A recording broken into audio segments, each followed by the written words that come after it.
저녁이 있는 삶, 이 슬로건 기억하시죠? 오늘 더 뉴스에서 그분을 모셨습니다. 지난 2007년 17대 대선을 시작으로 18대, 19대에 이어서 이번 대선 또다시 도전장을 낸 후보, 바로 손학규 전 바른미래당 대표입니다. 자, 어서 오십시오. 예, 안녕하십니까. 예, 바른미래당 대표에서 내려오신 뒤에 지금 2년 다 되셨는데 어떻게 지내셨습니까? 뭐 놀았죠. 버스 타고 전철 타고 다니면서 네. 산에도 가고 또 저녁에 친구들 만나서 막걸리 먹고 책 보고 신문 보고 뭐 유유자적했습니다. 유유자적하면서 재충전을 좀 하셨는데 대선 출마하신 뒤에 최근에 광화문에서 출근길 인사하는 영상을 봤습니다. 요즘 날도 추운데 자주 나가십니까? 예, 날이 좀 춥죠. 근데 네. 제가 그 제1야당의 대표를 2번이나 하고 보건복지부 장관, 경기도지사 지내고 그랬는데 언론에서 안 다뤄줘요. 또 늦게 나오고 뭐 군소 후보 취급을 하고 그래서 시민들한테 직접 나가자. 네. 그 청와대, 세종대왕, 이순신 장군, 시청, 서울역 뭐 이렇게 이어지는 대한민국 중심인 광화문에 가서 시민들에게 직접 인사를 드리자 그렇게 나왔습니다. 뭐 어떤 얘기들 많이 해주십니까? 처음에는 좀 냉랭했죠. 그런데 제가 일주일 동안 아침, 점심, 저녁 뭐 아주 불가피한 날 빼놓고요. 근데 많은 분들이 이제 조금씩 반응을 보이기 시작하고 버스 기사님들이 가다가 손을 흔들거나 뭐 거수경례도 하고 오늘 아침에는 아마 대학생으로 보이는 젊은 여성이 따뜻한 꿀차를 갖다가 손에 쥐어주기도 하고 그렇습니다. 와, 소소한 어떤 정의지만 굉장히 감동하셨을 것 같기도 하고요. 네. 네 번째 지금 대권 도전이십니다. 출마 선언하시던 날 기자회견에서 대통령병 걸린 거 아니냐, 노योग 아니냐, 이런 비난, 조롱 내가 다 감내하겠다 이런 말씀하셨는데 이런 비난 감수하면서까지 또 도전하시는 이유, 이거 가장 궁금해하실 것 같습니다.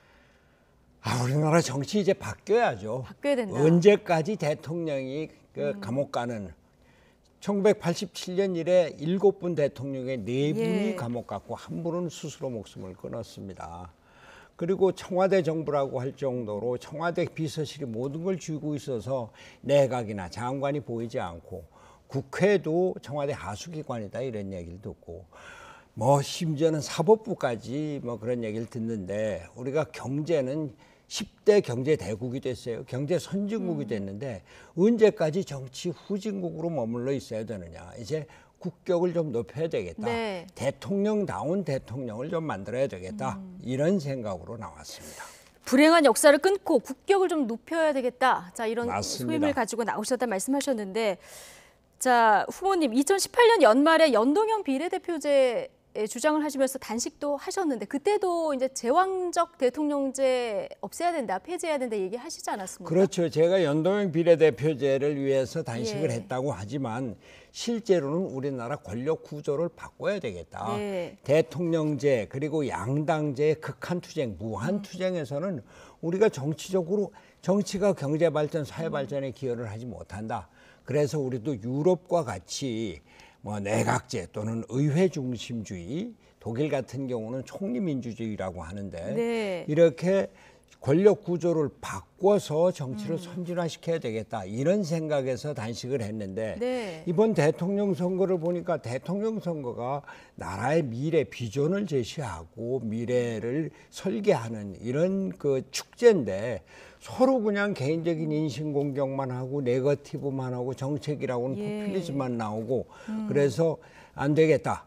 내가 나가서 되고 안 되고는 하늘의 뜻이지만 그러나 우리 국민들에게 우리나라 정치에 가야 할 길, 대통령 선거의 의미 이런 것에 대해서 제대로 말이라도 좀 하자. 이래서 나온 겁니다. 진인사 대처명이지만 어쨌든 권력 구조 개편을 포함해서 나라를 좀 바꿔야 되겠다. 이 생각은 굉장히 강하다는 말씀이시네요. 그렇죠. 권력 구조 개편이 이제는 우리가 1987년 대통령 선거 직선제로 바꿨습니다. 그게 민주화의 가장 큰 공인데 실제로는 대통령의 권한과 기능이 건 그대로고 대통령을 국민들이 직접 뽑는 걸로 민주화를 생각을 했었어요. 그런데 보십시오. 지금 뭐 조국 사태다, 또 박근혜 대통령의 최순실 사태다. 이게 모든 것이 대통령한테 집중돼 있으니까 측근들이 생길 수밖에 없고 비선 정치가 횡행할 수밖에 없고 그런데 지금 대통령 선거에서도 양당 후보가 내가 대통령 되면 당신 감옥 가 뭐 직접은 아니지만 그런 뉘앙스로 얘기를 하거든요. 언제까지가 우리가 이렇게 불행한 대통령을 보고 우리 스스로 불행한 국민이 되느냐 이래서는 안 되겠다. 그런 생각에서 나온 겁니다. 예, 지금 어수선한 이런 분위기도 어떻게 보면 대통령 권력이 너무 비대하기 때문에 지금 이루어지는 거라는 분석이신데, 근데 사실 요즘 분위기를 보면은 좀 거대 담론보다는 후보님이 예전에 내걸었던 저녁이 있는 삶이라든가, 최근에 보면 이재명 후보의 뭐 탈모 공약이라든가, 윤석열 후보 측에서는 전기요금제 동결이라든가, 이 내 삶에 좀 가까이 있는 공약이라든가 이런 발언에 더 귀를 기울이는 이런 모습인 것 같습니다. 글쎄요. 예. 탈모 공약 뭐 그 탈모 환자들한테는 좋겠죠. 또 뭐 그리고 저도 사실 탈모 공약을 생각했었습니다. 그런데 이게 대통령이 내놓을 공약은 아니다. 그리고 재정 문제도 심각하게 생각해야 한다. 또 윤석열 후보가 여가부 페이지를 페이스북에 그냥 딱 7자 올려놓고서 공약이라고 얘기를 했는데 우리나라 대통령 선거가 좀 더 진지하고 국민들을 섬겨야지. 물론 지금 이 MZ세대가 대통령 선거의 결과를 좌우한다. 가장 중요한 변수다. 이렇게 얘기를 하긴 합니다만 그러나 대통령은 MZ세대를 따라가거나 막말로 놀아나서는 안 됩니다. 이 사람들을 이끌고 가고 대통령은 우리나라의 미래 비전을 제시하는 이런 게 돼야 된다. 이런 말씀입니다. 예, MZ세대 중요하지만 국민들 삶 관련해서 조금 대통령 후보는 좀 진지하게 임해야 된다. 이런 말씀이신 거죠? 지금 보십시오. 뭐 대통령 선거 공약이라는 게 뭐 소확행이다. 뭐 이게 조그만 거 뭐 내놓는 게 좋습니다. 그러나 미국 대통령 선거를 보십시오. 그런 거 내놓습니까? 세계적인 구도, 세계 속에서 미국의 역할, 또 미국과 중국 간의 뭐 그 갈등 관계, 그러면서 미국의 뭐 복지제도나 또 무슨 그러면 그 안에서 뭐 젠더 문제나 이런 것들이 나오지, 조그만 거 하나하나 갖고 가서 이것이 뭐 공약이요 이렇게 대통령 선거 하는 게 아니거든요. 우리도 지금 G10에서 이제 앞으로 우리가 제대로 발전하면 G7이 되고 G5를 이끌어 나가야 할, 그냥 선진 국가로 끝나는 것이 아니라 우리 보십시오.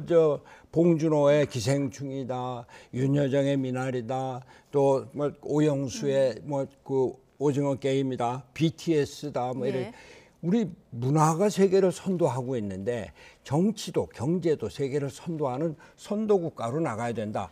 이런 비전을 갖고 국민들에게 저를 대통령으로 뽑아주십시오. 이렇게 말해야 된다. 그 말씀입니다. 알겠습니다.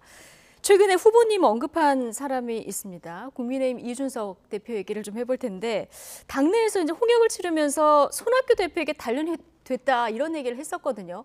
한때는 이제 이준석 그 당시 최고위원이었던가요? 택시 타고 다니시기도 했는데 이 말 어떻게 들으셨습니까? 저는 이준석 후보가 국민의힘 당 대표가 됐을 때 우리 그 보수 정치의 변화, 또 젊은 세대가 나서서 정치를 바꾸겠구나 이런 기대를 갖고 격려를 했습니다. 또 그런 것을 잘 해주길 바라고 있고요. 다만 젊은 사람이 구시대 정치의 네거티브나 포퓰리즘이나 또는 뭐 비방하는 정치나 이런 것에 뭐 혹해서 그렇게 가서는 안 된다, 이런 말씀을 드리고 싶습니다. 이준석 대표 최근 행보는 그럼 기대는 좀 못 미친다 이렇게 뭐 이제 그런 얘기는 있습니까? 하지 마시죠. 알겠습니다. 이준석 대표에 대한 평가를 좀 아끼시는 걸로 제가 알아듣고요. 이번 대선이 양강구도에서 뭐 굉장히 극명한 양강구도에서 치러지고 있는데, 아까 말씀하신 대로 거대한 어떤 정책이라든가 국가 비전보다는 좀 대장동 공방이라든가, 오늘 보면 또 후보자, 배우자 녹취를 공개하느냐 마느냐, 여기에 대해서 공방이 굉장히 치열한 이런 상황이거든요. 글쎄요, 참 우리나라 대통령 선거가 어떻게 네거티브에서 시작해서 자칫 네거티브로 끝날까 걱정인데 말이죠.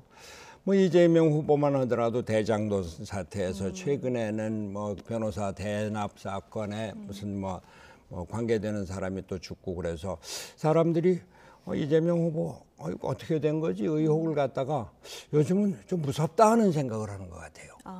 제가 영국에 있을 때 금요일 밤이면은 호러 무비를 했습니다. 뭐 아가타 크리스티 이런 사람들. 근데 거기서 이제 그런 영화를 보는 느낌이 들고 다만 제가 느끼는 게 그런 영화에서 그러나 완전 범죄는 없었다 이런 생각이 들더라고요. 예. 또 뭐 저 윤석열 후보 부인 문제 저는 뭐 그 부인이 어떤 전력을 가졌건 그 부인하고 결혼하고 또 그런 그 사귀는 과정에서 그 떳떳하게 결혼하고 또 보호하고 그건 좋다고 생각을 합니다. 그러나 윤석열 후보가 공정을 내세운 검찰총장 출신이면은 내로남불을 해서는 안 됩니다.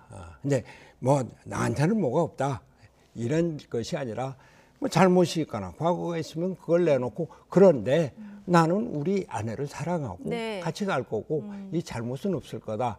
부인을 시켜서 뭘 얘기하기보단 윤석열 후보 자신이 국민들 앞에 정중하고 떳떳하게 얘기를 해야 된다. 그런 생각입니다. 부인보다는 본인이 나서서 더 정중하게 얘기를 할 필요가 있다. 그리고 나왔으니 말이지 우리나라 지금 그 선거의 가장 중요한 시대 정신이 공정, 여야 할 것 없이 그런데 공정이 검찰 한쪽에서는 검찰 개혁이다. 한쪽에서는 검수 완박이다. 이러고선 싸우고 있거든요. 그럼에도 불구하고 검찰을 어떻게 공정하게 만들 것인가? 검찰총장을 어떻게 뽑을 것인가? 대통령으로부터 검찰총장 뽑는 데서 독립을 시켜야 된다. 이런 사법부와 검찰의 독립 이런 데 대한 비전을 얘기를 해야지 어떤 누구도 그런 얘기는 안 해요. 왜? 내가 대통령 되면 검찰 쥐고 흔들겠다 이런 얘기거든요. 그래서 대통령제는 이제 폐지하고 의회 중심으로 가야 된다 이런 말씀입니다. 네. 자, 짧게 마지막 질문 드리겠습니다. 안철수 후보와도 인연이 좀 있으신데 최근에 안철수 후보 지지율이 굉장히 상승세를 타고 있거든요. 어떻게 보고 계십니까? 뭐 양강 후보가 이제 그 지지율이 떨어지니까 그런데 저는 이 자리에서 안철수 후보가 과연 제대로 소통을 하는 그 정치인인지 자기 자신의 이익만을 생각하는 정치인인지 그분이 제3지대를 얘기하지만 국민의힘과 합당 선언까지 했다가 안 되니까 지금 제3지대로 물러 있는 거거든요.